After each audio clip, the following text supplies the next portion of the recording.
One of the largest arsenals and a missile factory, Flamingo missiles strike Russia with precision, and how Russian Su-30 fighter jets armed with cluster bombs conduct provocative flights near NATO airspace. Tensions rise on the alliance's doorstep. We'll talk about this with Julian Röpcke, senior political editor at BILD. Julian, glad to see you, and thank you for joining us.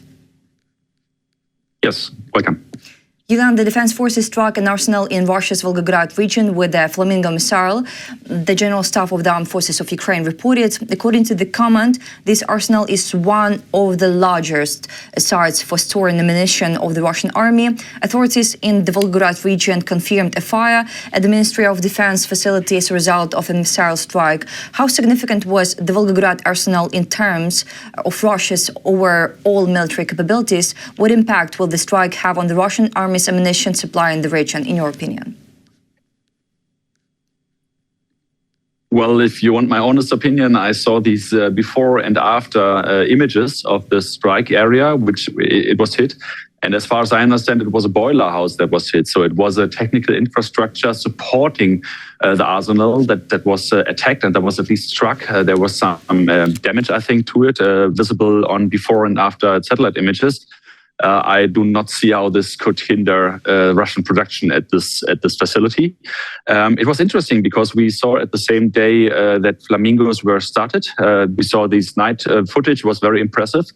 But I'm not really sure. It was like 5 or 6 cruise missiles departing Ukrainian area. And then we saw this impact footage from just one strike. So I'm not really 100% confident in this weapon, to be honest. It's very big, it's very slow, and it's very conventional, let's put it this way. And Russia is very capable of fighting conventional airborne weapons like cruise missiles. We have seen this, for example, also with the Storm Shadow and Scalp AG. They were very capable of downing these with air defense or of guiding these elsewhere because of a GPS that was used. So I think what we saw today, for example, that Ukraine used an Antonov AN-196 UT to strike Uchta. I think this is the more successful strikes we are seeing recently. And these very small profile also when it comes to radar signature drones, I think they are more promising when it comes to striking Russian arsenals. And this is exactly why I'm and many others are supporting the delivery of Taurus, because Taurus would be something that the Russians could not just stop. It's much faster, it flies much narrow, and it has a much bigger warhead also than the Flamingo or than the Scalp AG or Storm Shadow. And this is why I'm supporting the delivery. Unfortunately, when we are seeing, I have to say, very old weapons being used, also if they are manufactured new, but the system is very old. You see these systems, Flamingo looks very 20th century like, then unfortunately Russia is very much capable of stopping them. You mentioned Uchta, and let's see videos. New range record. SB drones struck Uchta refinery 1,750 kilometers from Ukrainian border. Following the impact, a fire and heavy smoke were reported, as we see at the oil refinery. How does this strike reflect on the operational capabilities and range of SBU drone technology? And what immediate industrial and impacts could result from the reported fire and heavy smoke at the refinery? Yes, I think it's very impressive. I saw also a video of, as I said, an UT drone crossing Uchta and going this way. I mean, it's a really long way. Again, the Uchta, the UT is not very fast. It's like 200, 250 kilometers per hour maximum, but it has such a small signature. It flies so low and it flies so undetectable by the Russians, by the air defense. Even if they see it on the radar, they cannot hit this. That's very impressive. I think it's, as you said, 1,750 kilometers from the border, but of course, the drone was not launched from the border directly. So it flew at least 50 kilometers more, I would say. And that's really something. Also, if you see the trajectory coming from Ukraine to Uchta, it goes like straight across Moscow. Of course, it was not flying over Moscow, but it has the ability to bypass some of the most dense Russian air defense areas. So I think what we have seen in the past from the AN-196, it was some of the most successful strikes. I know some other producers also from Ukraine are included there. So I really think these small and very hard to detect and even harder to shoot down drones are what Ukraine should rely on. When it comes to the impact, of course, there was some damage. I think there was some fires. It was a hit for sure. It was not stopped by the Russians. Well, we have to see. In many areas or many cases, we saw that the Russians were extinguishing the fires within some hours, maybe within some days. And then, unfortunately, you don't have this scenario what you have from the Russian side, that every 2 or 3 days when the Ukrainians repairing their power plants or their transistor stations or their oil depots, after 2 days or 3 days, another barrage comes and destroys it again, which makes it harder and harder to repair. We don't see this from the Ukrainian side. We will see when there will be the next attack on Uchta. Maybe when we talk in 2 weeks, we have seen one more, maybe, but I'm not sure. So this is very separate incidents. I think it's impressive. It's symbolic also to show, but the impact, I think, is rather small. Hope that we will see one more, as you said. And about frontline, BILD reports that Russia is preparing a major spring offensive against Ukrainian territory. According to the publication, Russian forces are redeploying new units and building up troops along Ukraine's eastern and southern borders. Do the reported troop movements along Ukraine's eastern and southern borders suggest a single large-scale operation or several parallel offensives? Yes, I've spoken with one of the spokespersons of the 7th Corps of the Ukrainian army, which is in Pokrovsk area. And he said, yes, we are seeing that the Russians are preparing these offensives. They are also fulfilling these offensives. We see, as I predicted, more and more troops from Pokrovsk and Volgograd areas attacking towards Bilecke, towards Rodinsk, also towards Dobropilya. So yes, they're using many fighters, many vehicles as well. Not so many tanks, but other vehicles. But the spokesperson or the officer said that we are seeing what they're doing, but we don't think they will break through. Because we know their plans, we know where they are moving, and we have the capabilities when it comes to especially kamikaze FPV drones to stop all their mechanized assaults. So this means they have to go with infantry, and infantry is very slow. Infantry is very much exposed, of course, also to artillery, to mortars, to drones, to whatever. So the Russians will keep suffering high casualties. And he also said, and that's his description, I'm not sure if I can confirm this, but he said the Russians are suffering more casualties right now than what they have as new mobilized, or not mobilized, but contract soldiers every month. So this means more than 30,000 casualties per month, killed and wounded. That is an impressive number. And well, he said that because of this, they are not able to wage this large-scale offensive. I think what we are seeing, and what I have also shown just today in my show here, is that right now Zaporizhzhia is just as important for the Russians than as Donetsk. So you see them attacking from the east, but you also see them attacking from the south. I think the whole front line between Stepnohursk and Julian, the whole front line is glowing. The Russians try to advance wherever they can. We've seen some counter attacks by the Ukrainians, some liberations or at least cleanings of villages. But you can see that the Russians are able to wage different offensives at the same time. Before we have seen this rather here or there. There was one Kharkiv offensive, there was a Sumy offensive, there was a Donetsk offensive. Now we see all at the same time. So yes, it's a very strong Russian move, I would say. But when it comes to the confidence of the Ukrainian soldiers at the front line, they think they can stop this. And they also think that neither Slavyansk nor Kramatorsk will fall to the Russian army this year.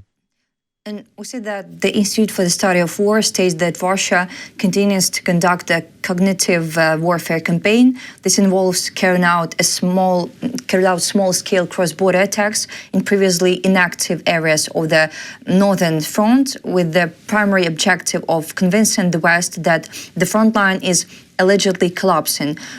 What evidence suggests that these small-scale cross-border attacks are primarily aimed at shaping Western perceptions rather than achieving military gains?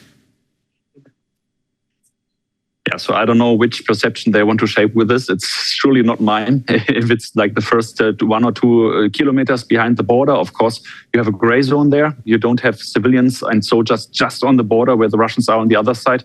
And I think everyone knows this, that the first line of defense is rather a little bit more inland, and this makes it easy for the Russians to go in, raise the flag, and then say we have something.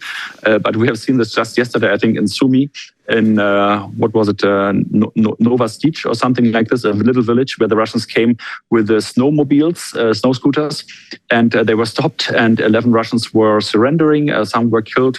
So these are stunts, of course. These are some stunts with these small groups, which are sometimes working. You remember probably that some months ago or some weeks ago, they kidnapped, I think, 50 people from a border village, including also 5 Ukrainian guards, which were the only military, so-called military in this village. So it's a strategy of terror. As long as they are not really going forward, as long as they are not like what we are seeing in Kupiansk area, for example, or in Vovchansk area, as long as they are not going many, many kilometers into Ukrainian territory and capturing Ukrainian towns, Kupiansk is not captured, but some around areas are captured, then I think, as you said, it's a psychological thing. But I really don't know which Western leader would believe that this is a success story. I think success stories are if they capture bigger towns. So I think Pokrovsk, after 1.5 years, this was a success by them because it was a big battle. Ukraine pushed in many units. They tried to defend the city for a very long time. The same goes out from Volgograd, where the Ukrainian army was still being there when it was semi-encircled and when all the logistics were only able via drones and via robotic systems. In the end, luckily, not many Ukrainian soldiers were encircled, but I think these were successes. You can also always say it's just ruins. Yeah, that's true. It's just ruins. It's no people they're liberating. It's just the ruins they're capturing. But still, from their point of view, after giving so many resources into this for so long time, and after the Ukrainian army is trying to defend these towns for so long time, of course, I mean, it's a success. I think some villages in Kharkiv or Sumy Oblast or passing a bridge in Chernihiv and then going back after one day, this is not a real success. You mentioned the Sumy region, and in Sumy region, Russian occupying forces once again attempted to advance through a pipeline aiming to emerge near the village of Yablonivka. However, UAV operators and artillery units of the 71st Separate Air Assault Brigade of the 8th Air Assault Corps were already waiting for them. What does the repeated use of pipelines for infiltration tell us about the current state of Russian tactics and battlefield adaptation? Well, they use whatever they can. I mean, they cannot fight like they did in 2022, like they learned for many years, like tanks and APCs moving towards airborne operations, like, you know, the 76 VDV paratroopers from Pskov. Nothing of this worked in Ukraine. I mean, Ukraine was successfully defending against all these attacks, which were still from the Soviet time in the books of the Russian army. So they adapted to this, of course. I mean, right now you can see that most of the time they are just sending infantry, they're just sending meat, and most of them are getting killed. And we had many instances in the past, you were saying this, I think in Avdiivka, in Sucha, in Kupiansk, and now in Sumy, where they were trying to use the infrastructure at their hand, which was at this time a pipeline or pipes or other sort of systems. I mean, this is what they're trying. Of course, practically it's quite safe because you have no drones in these pipelines, but you have to exit them at some point. And as soon as you exit them, of course, you're under Ukrainian fire. So intelligence is everything here. The Ukrainian army knows the intelligence and they know where they're entering and they know where they're exiting. It will probably work. It will probably help them. You remember probably in Sucha and Kursk region, it was different. The Russian tactic there was very successful to exit north of Sucha. This was 10 kilometers behind Ukrainian lines. The same was in Avdiivka, where they found the system and also managed to get 5 kilometers behind Ukrainian lines. In Kupiansk and in Sumy, fortunately, the Ukrainian army is better prepared. And Julian, unfortunately, we don't have much time, therefore we will discuss the threats to NATO countries at the very end. a Russian Su-30 SM-2 fighter jet conducted a demonstrative flight near NATO airspace while armed with cluster munitions and anti-ship missiles. The incident was highlighted by the specialized Telegram channel Sonyashnik. How should NATO interpret a demonstrative flight by Russian Su near alliance airspace while carrying cluster munitions and anti-ship missiles? Well, first, as long as Russia remains inside Russian airspace, it's no problem at all. It would be no problem for Estonia. It's no problem for Ukraine. It becomes a problem when they go over these borders. So I know from many reports I've made that NATO is very close to Russian territory in many areas. You can see probably on flight radar right now that 5 to 10 NATO aircraft are circling just around Kaliningrad and Belarus areas, so I think that's no problem. The question is, what happens if they come into the airspace? And we have seen this in the past. I think it was a very weak reaction we were showing there. We have seen this in Estonia. You know, when the Russian jets were 12 minutes, I think in its airspace. We have seen this when Russian Gerberas and other drones were flying into Polish and Lithuanian airspace. So I think these violations have to be punished as soon as they happen, because otherwise Russia thinks that they can do this. So again, if it's a demonstrative flight on its side of the border, well, that's fine. I mean, we are training right now with NATO vessels, dozens of vessels in the Baltic Sea. There's big maneuvers happening just around Russian territorial waters. They have to accept this. They cannot do anything against this, but the same is true for us. So I think as long as everyone plays by the rules, that's no problem. But as if we see with Russia, they are invading other countries, they are using and abusing these war games. You remember the 21 Zapat games in Belarus, which was used to attack Kiev from the north. We have to be very vigilant. We have to be prepared. We know that Russia uses these maneuvers to attack sometimes. So whenever they're close to the border, I think it's very important that our alarm bells are ringing. Mr. Röpcke, thank you for this important and interesting conversation. As always, thanks for supporting Ukraine and Ukrainian people. Julian Röpcke, senior political editor at BILD, was with us today. Please share this interview and continue supporting Ukraine. See you. Thank you very much.